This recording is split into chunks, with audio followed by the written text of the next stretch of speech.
I survived 100 days inside the all-new Dragonfire 2 Bedrock Edition. With 26 dragons to collect and over 30 different original mobs to fight, tame, and discover, do I have what it takes to survive 100 days in these 6 new worlds? While I'm here, I've set 2 main objectives. 1. Locate the Citadel and find the Fire Lord inside the Fire Nation. 2. Do whatever it takes to get the new dragon egg, the Gladius dragon. Could I start my very own nation and become the ultimate ruler? Or will I end up buried deep inside the Gravelands? Stay tuned to find out what happens next. Here we go, day 1, and I woke up in this little room. I took a look around when I spotted this map. Then I noticed these trap doors. I went and took a look around. Oh look, dragon treats, jackpot! I then went out to what I guess is the main deck and I spotted this guy, an airship main crew. I guess we're on some kind of airship. That is so cool! I looked around some more and I spotted the commander. He told me that we're almost at the new frontier, whatever that means, but boy am I excited! I found this area that shows all the Dragon Nation areas. The Earth Nation, the Firelands, the Water, the Fire, the Light Nation, and the Shadow Nation. I chose to go to the Firelands first. Why not? When we arrived, the commander greeted me with my very own Elytra and 2 Storm Falcon eggs. So cool! Thanks, Commander! I headed straight for the hatchery. I want my dragon now. When I got there, I met this guy, and he gave me some instructions on how to hatch my egg. He also gave me a hatching crystal. Super nice of him. I put down my egg and I hit it with the crystal. Yes, it looks like it's working. This process takes about 5 minutes, so I decided to keep on looking around while I was waiting. I looted some chests around the nation and got some supplies and food. I then bumped into this guy, a fellow dragon trainer. He showed me what my dragon was gonna look like when it hatched. So cool! After some searching, I found my house. Man, this place is huge. I was gonna need some furniture to fill this place out for sure. On my way back down to see if my dragon had hatched, I found an ender pearl. I'm sure that will come in handy. Then I made it back and my dragon was born! Oh my gosh, look at it, it's so cute! I fed it all the dragon treats I had because the reactions were just so super cute and we're totally best friends now. I did notice it didn't get any bigger though. You stay here, my little dragon friend. It started to rain when I found these waystones. Looks like I can travel anywhere using them. I noticed these signs in the background and on further inspection, it looks like my dragon needs 50 fish to level up. I better get working on making a fishing rod. I jumped down from my floating island and I was greeted by this angry mob right away. No thanks. I managed to find my first dragon nest with a nightlight egg inside. Immediately after, I got attacked by a family of angry mushrooms. Get away from me! I hate mushrooms. Did they drop a dragon coin after though? Cool. I finally found a spider to get the string I need to make my fishing rod. Wow, was that a Venus flytrap? That was so close. I started to gather wood when I was attacked from behind. That was a close call. I was constantly getting attacked by mobs, so I used my return stone to get back to safety. I went into my house, put down my crafting table, and made my fishing rod. Tomorrow's to-do list, I need a bed. Day 2, and I started out by doing some fishing. The sooner I have a leveled up flying dragon, the better. But after a few hours of fishing, I realized this was going to take way too long. I decided to go back to my nation and search for people who could sell me some food. And after a while, I found them. 2 dragon coins for some raw cod. I had 34 coins on me, so I bought as many as I could with that, but it looks like I can only have up to 21 right now. Then I went back to my dragon and I leveled him up. He loved the fish. Good boy.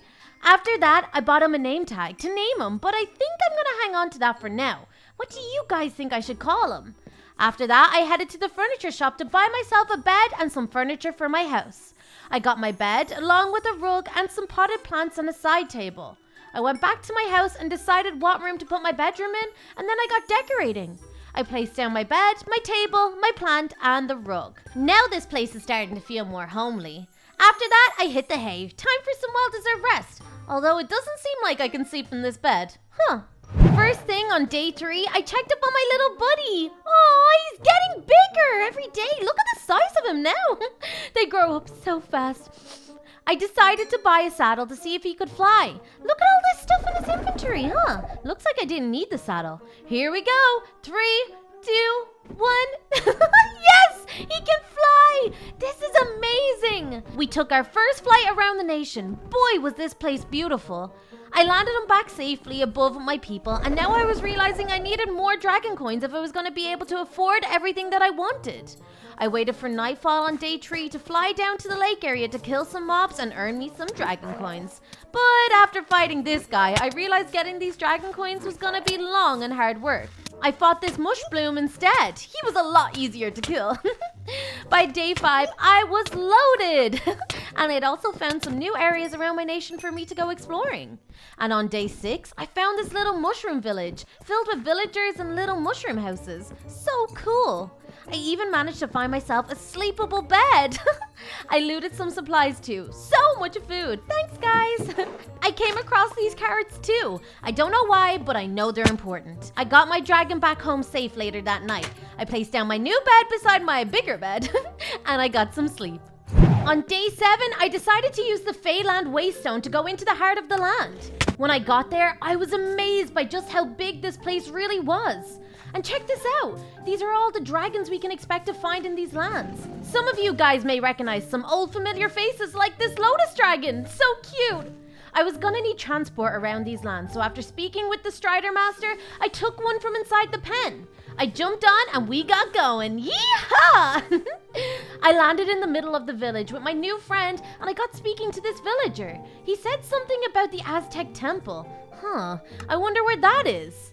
Eventually, I made my way to the large building in the center of the village. This guy said it's the beautiful Queen's Hall. He also said she's a great leader. Cool, we love a queen. I went inside and he was right. This place is beautiful. And after I had a look around, I approached the queen. She welcomed me to the area and hopes that we'll become good friends. How sweet. She also told me about the guild hall where I'll find more info about this area. Let's go. Not long after, I found the guild. I went inside and I spoke with the first guy by the maps. He told me about the dragon that can be found in the area, including some rare sightings of certain dragons. After that, I spoke with the Azure Temple expert. He said the temple itself turns people away if it doesn't want them to find it. So interesting. Next, the tree expert told me about the world tree and its powerful magic making it too hard to live near. Unlike the 2 ultra rare dragons that is. Well, I wonder who they are. And finally, I spoke to the map keeper. He gave me some compasses and maps to guide me on my journey. Thanks, guys. Now I have all the info I need about the Firelands. It's time for me to head off on my adventure to find the Azure Temple, the World Tree, and all the dragon eggs in between. On day 8, at the beginning of my journey, I found this guy, my first Night Stalker egg. Woohoo! I was about to hop on my Strider and go when I looked at my temple map. It says I was right beside it. I flew up into the air and there it was. I was literally just at the bottom of it. I landed down the bottom of the steps and made my way up. I reached the top and had a look down the giant hole in the middle. Looks like some water down the bottom, so I went for it. I was greeted by some lash vine mobs almost immediately, but I made light work of them. I made my way over to the crates across the way and took whatever I thought I could use in the future. I made my way over to the stairs on this side and I went for it. Down into the temple I go. More lash vines, great! And a spawner at that! I had to get rid of it. I made my way over to the bridge area and took out the rest of these vine freaks. That's when I spotted the archway leading into a room. I parkoured my way over to the arch and that's when I saw it. An egg! A storm falcon egg! How cool is that? After that, I continued to make my way down into the temple. And that's when I found yet another dragon egg. This time, it was another Night Stalker egg. Now I have 2. I looted the chests and found some diamonds and some cookies. Ooh, delish. Time to look around more, then find my way out again. On day 15, I found this structure, but I wasn't too sure what it really was. Until I climbed up top and realized it was an egg nest. How cool is that? I broke the glass and it revealed a Storm Stratus egg. Boom! A new one for the collection. On day 16, while hunting for the World Tree, I stopped and refueled. This storm was taking its toll on my poor Strider. And eventually, on day 20, I found it. The World Tree. Wow, it's so big and pretty. Inside, I'm hoping to find a Lotus Dragon egg and a Bee Dragon egg. So let's go see if we can do it. I found what I think was the entrance to the World Tree, or its roots. I wasn't really sure, but I went for it anyway. But once I got inside, it didn't matter because there it was! The Lotus Dragon egg! Wow! I swam right over and picked it up. Look at it! It's so beautiful! My favorite. Time to get the rest of these eggs and get out of here. Now we have a Nightline egg, more Storm Falcon eggs, even a Folly Falcon egg, and also the rare Tigress egg. So cool! The World Tree lives up to its name after all. When I got outside, I was about to fly away when I noticed this bee. wait a second. The bee dragon, of course. I flew up the tree and eventually I found the bee's nest. I went inside, climbed all the way to the top, and there it was. The bee dragon egg. Jackpot. Time to head home. On day 21, I got home and checked on my dragon. Man, he is so big now. Oh, I still haven't named him yet. What do you guys think I should call him? I popped up to my room and put lots of my stuff into chests. That's when I realized I have no area where I can display all my eggs. They deserve better than a chest. I tried putting them on the shelves in the dining room, but no luck. And after some more searching, I found it. The perfect spot. I got to placing all my eggs down in this tower, the highest place in my humble home. What one do you guys want to see me hatch next? Over the next few days, I went on a home decor spree. I bought everything from barbecue grills and beach buckets to bookshelves and fridges. Then I started to kit out my house room by room. If I was gonna live here long term, I was gonna have to make it my own. Day 26, and I finally named my dragon. I went with Theo. Now that I have my dragon named and all the eggs I can find in this nation in my house, it was time to explore new lands. Which one is next? Yes, this one, the Lush lands. I had arrived and so far, no mobs attacked me. Great success. I spoke with this guy, the Lushlands cartographer. He gave me 4 compasses leading to 4 different areas I need to check out. After that, I checked out the dragons I can find in this area. We have an ace dragon, a Teryx, a Tigris, and a Silva. Cool! After that, I grabbed my strider and headed off. First stop, the Tulip Windmills. I made it to the windmills and boy, they were beautiful. I could totally live here with these views. I took a look around inside both windmills, but apart from some cool loot inside both, there was nothing too special to see here, so I moved on. On my way to my next compass point, I came across this thing. It has to be some kind of nest. I dug up as much dirt as I could, and then I built my way to the top. Ah, yay! My first Teryx egg! Boom! After some time, I had arrived at Buckwheat Mountain, my next compass point. I took a look around. This place was beautiful. I could see some structures in the distance. I wonder, do they belong to the Lushlands? After walking around for a while, I found this tree. Looks kind of like the world tree, so I got closer to check it out. And eventually, I found the entrance. I made my way down, nice and slowly. I don't need to go twisting an ankle. When I got inside, I could see 2 eggs. Looks like a storm falcon and an ace dragon egg. I went down and got both eggs from my collection. Now it's time for me to get out of here and away from these stinking mobs. Over the next few days, I visited all the points on the compasses, starting with here, Fairview Hamlet. Another beautiful location filled with villagers and traders and some cool loot for me, but no eggs. And my final compass location, Lakeshore Village. Again, filled with cool trades and loots. My pockets are nearly full. But on day 30, that's when I started to find these places. Not marked by any compass. And look, dragon eggs. Looks like my next egg in the Lushlands was a blaze falcon egg. Cool. Another hideout place with some mobs protecting the eggs. It's like Easter, but with mobs. But I got through the mobs and I found this little guy, a folly falcon egg. And finally, on day 34, I found the last egg in the area that I needed to find, the Silva dragon egg. Time to head home. Once I got home, I added my new dragon eggs to my collection and it's coming along great. And finally, on day 35, I decided to hatch my folly falcon to go along with my storm falcon so they could be best friends. I waited until she was hatched and just look at her. So beautiful. Let's get those name suggestions in now, guys. Day 36, and I started by buying myself a full set of armor. I had a feeling I was gonna need it more than ever for my next few adventures. I went to the Waystone area and decided on my next location, the Firelands. Uh-oh, here goes nothing. Once I got there, I was immediately terrified. This place looked amazing, but also so scary. I spoke with the dragon expert, and he told me that there's a rumor of the Fire Lord taking the Shadow Nation's guardian egg hostage. If this was the truth, imagine if I was the one who found it. Oh, baby. After that, I checked out the dragon eggs I could hope to find here in the Firelands. We've got a Clang, a Magnus, a Myth, a Flame Spitter, the Hostage Shadow Dragon, and finally, the Cinder Spike. These guys look epic. I checked in with the guide and yet again, more cool locations for me to check out. Let's do this. My first location, the Molten Citadel. Great, sounds friendly. By the looks of it, the Fire Nation soldiers have the other mobs captured. These guys mean business. I better not get caught. If I was holding a kidnapped egg from a rival nation, I would totally keep it in here. This could be a terrible idea, but I had to go in and check. I made it to the middle of the keep or castle thing, and I found these stairs. I guess I was going up. And after about 1,000 steps, I found this room, protected by some fire mages. I fought hard and eventually got the better of them. That should keep them off me for now. But then I noticed this guy, a cinder spike egg. Woohoo! It's not the shadow egg, but hey, it's a start. I searched around for a couple of days here and I didn't find anything else. It was time to move on. My next compass location was the Firelands. They look a lot less scary than the last place, but that could just be me being optimistic. I found the entrance to this cave and I could see a dragon egg inside, so I did what any normal person would do. I went inside with no thought of my own safety. Those guys will add to my 8 egg collection. I went to the edge of this drop and I hate to say it, but I think I could see some dragon eggs down there. I guess you guys know what happened next. I jumped! After a rough landing, I took a look around. That's when I found this guy, a myth dragon egg. I love these dragons. They're one of my favorites for sure. After more searching, I found this little dark cave, but with not 1, but 2 Magnus eggs. Boom! Things were heating up down here. I think it's time I got out and kept moving along. I did not want the Fire King to find out I was here.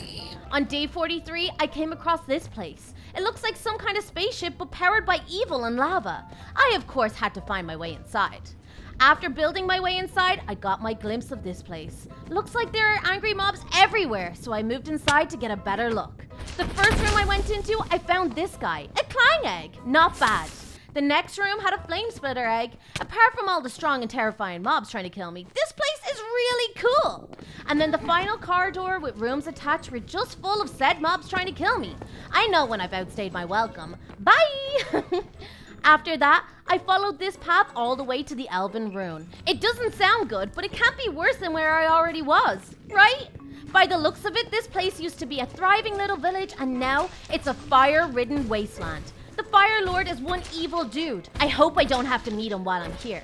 The final stop on my Fireland adventure, the Mage College. I'd imagine it's exactly what it says it is. I wonder how good at Fire Nation school you need to be to get into college. Am I right? I ran straight into the front door and up the stairs. I could see an egg on the podium area, but what was that? A flame spitter? But where's the shadow egg? I don't understand. I came under a heavy attack. I had no time to hang around and figure it out. I guess I had to go back to the start. And so I did just that. Back to the Citadel. But wait, the Fire Lord. Oh my gosh, he's here. And if he's here, the shadow egg must be too. I ran back inside and started to look everywhere. What did it even look like? I ended up running all the way back upstairs where I found the cinder spike egg. And that's when I noticed the book. I grabbed it and it read, "The true throne lies deep below, a leap of faith through the molten rock." What did that even mean? I don't understand. It wasn't until I was all the way back down the stairs when I realized the lava. It's below the throne above and the book mentioned a leap of faith. I drank the fire-resistant potion and I went for it. Ah! Wow! It worked! Look at this! Stairs leading deeper into the Citadel. I made my way down the stairs until I had reached the main hall. This was insane! I went in, trying to keep my distance from all the Fire Nation soldiers. There's so many in here, if they caught me, I would be a goner for sure. I was nearly at the back when this health bar came up. Looks like I was close. I went around the structure and there he was, the Fire Lord. The Battle of the Fire Nation had begun. The only problem, I was completely outnumbered. I had to take my swing at the Fire Lord anytime I was close. Then I had to move again so I didn't get pinned by his soldiers. But eventually, after a great battle, I defeated the Fire Lord, and guess what he had? The shadow egg! Time to get out of here. Day 51 started out like the others. I stacked my new dragon eggs in my display area. Then I went to check on my newest baby dragon. Aw, she's still as cute as I remembered. Then I went to the store and bought myself all the seeds I could find. Then I leveled up my baby dragon until she was the same size as Theo. Look at these two. Beautiful. On day 52, I wanted to start my next adventure, and that's gonna be in the Gravelands. I don't know if it's the name or not, but that doesn't sound good. I've been to enough locations now to know the routine. Here are the dragons that I can find in here. The Rex egg, the Mummy egg, Zombie egg, and a Dragula egg. I took the compasses from the cartographer, and I set off on my Gravelands egg hunt. First up, the Broken Shore. It looks pretty cool. I searched around these ruins and I came up empty. Nothing. And the only things these camps had in them were more soldiers. Yikes. On my way to the next location, I found this place. And after some searching around, I found this guy, a mummy egg. My next stop, the Bone Waste Cathedral. Nice, sounds very welcoming. I went immediately down the stairs and into some kind of maze. I love mazes. Let's see what I found inside. I found another mummy egg and this cool zombie egg. And I found a lot of dead ends. A lot. And on day 60, I found this place. This must be the abandoned Fire Nation village. Also looks like some kind of pyramid in the background over there. The only thing this village had to offer was more mobs, so I moved on pretty quickly. I found this cool Dracula egg on my way to my next compass bearing. Pretty cool, right? Then on day 63, I arrived into the abandoned mines. Look how beautiful it was. I went down into the mines, but I only found eggs that I already had, so I left them there. Last but not least, on day 65, I found the End Labyrinth. All I want is to find some more eggs and make it home in one piece. I made my way down into the labyrinth and through the doors. And after following the corridor all the way down, it brought me here. Let's go egg hunting, guys! And after some pretty amazing locations and some epic battles, I found the last egg, the Rex egg. Guys, if you haven't already, do get this game on Marketplace. You need to experience it for yourself. Link is in the bio. Day 66. I added my new eggs to the collection and it's really coming together. I grabbed an ace dragon from my spare egg chest and I got that one hatched. Wow, he looks so cute. Shall we call him Angel? Thumbs up if you guys like it. Day 67 and I'm on my final 2 waystones. The Marshlands or the Skylands? You know, I think I'll go to the Marshlands next. Okay, so most of these dragons I already have. That just leaves you, big boy. The Frogon dragon. Something tells me you won't be easy to find. I went to take my many compass bearings, but there was only one. The Elite Frogland camp. Maybe this one will be easy. After days hiking through the marshlands, fighting at least 1 million frogs and the frog soldiers, I found it, the Elite Frogland camp. I used my big brain and put on my elytra. I used it to fly down onto the roof of the camp. Now I don't have to work my way up to the top. Big brains. I jumped down to the platform below me, took out a few frog ninjas who are a real pain in the butt, by the way. Then I grabbed it, the Frogon egg. Time to get out of this place. It stinks. On day 73, I added my Frogon dragon to the collection. Only one last waystone location, then my set will be complete. Here we go, my last waystone, the Skylands. I checked my compass chest, 6 locations, and one of them is the King's Castle. Cool! Then I checked out the dragons. I pretty much have all of them apart from this guy, the Gladius dragon. Wow, I have never seen anything like this before. She is really beautiful. Just as I was about to leave, I noticed this guy, an older Aslan. I spoke with him and he said that if I could offer an egg of the opposite element, they'll give me one in return. No way, that's a pretty good trade. My first stop was the Dragon's Rest Tavern. It had some cool dragons outside and inside it was full of trainers taking a well-deserved rest. I visited the Crocomono encampment 1 and 2. Both were very nice. I even took the time to go and see the forest clearing camp. I can spot some dragon eggs down here, but it's not the one I'm after. My second last stop on day 88, the Strider camp. Look at these guys all sleepy and cute. I wish I could keep them all. I really do. Now all I had to do was cross back all these lands on foot because my Strider ran away and make it to the King's Castle before my 100 days were through. No pressure. But finally, on day 99, I made it to the King's Castle. And with time to spare, I might add. I had made it inside and man did I save the best for last. It was only when I reached the top, my dum-dum head realized I started here, in the King's Castle. Man, I'm an idiot. I spoke with the elder again, but he told me the same thing. I spoke with this guy, and that's when it hit me. I needed to swap a shadow egg for a gladius egg to complete my mission. Oh gosh, I only have 1 day to do this. Lucky for me, that's all the time I needed. I made the swap on day 100 and I had done it. I had officially completed my mission to get all the eggs and explore all the waypoints and nations. There you have it, guys. I really hope you guys loved this marketplace map as much as I did. Be sure to check it out now and download it to play. Use the link in my bio to find out how.